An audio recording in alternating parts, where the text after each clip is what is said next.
जब सब मोदी से होगा तो जनता का कौन होगा?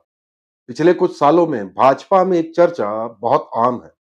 किसी को भी टिकट दे दे, मोदी के नाम से जीत जाएगा। कमोवेश ऐसा हुआ भी है। मोदी के चेहरे पर चुनाव लड़ा जाता है और उम्मीदवार जीत कर विधायक, सांसद और बाद में मुख्यमंत्री आदि बन जाता है। इसे भाजपा में अनुशासन और संगठन की शक्ति का असर कहा जाता है। पर जिस कार्यकर्ता ने दरी नहीं उठाई, जनता के बीच नहीं गया, आंदोलन, धरना प्रदर्शन नहीं किया, ऐसे नेताजी जब जनप्रतिनिधि बनते हैं, तो जनता का बुरा हाल होना स्वाभाविक है।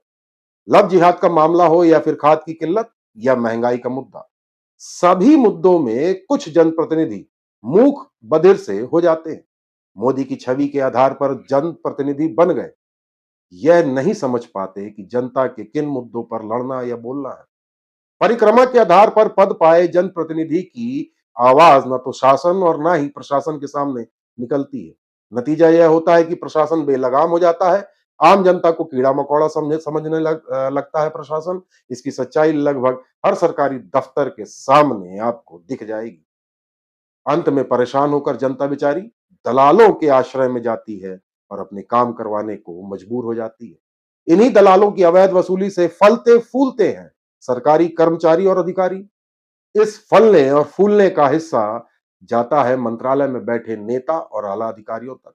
कुल मिलाकर सिस्टम भ्रष्ट हो जाता है। इसमें पिसता है आम आदमी।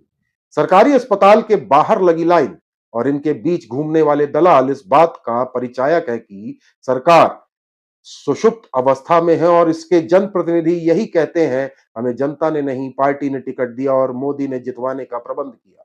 इसलिए जनता की मूलभूत समस्या पर बोलने से ना तो टिकट पक्की होगी और ना ही जीत सुनिश्चित।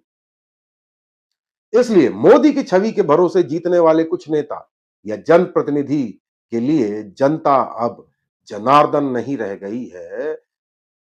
इसलिए कहता हूं, जब सब मोदी से ही होगा तो जनता का क्या होगा?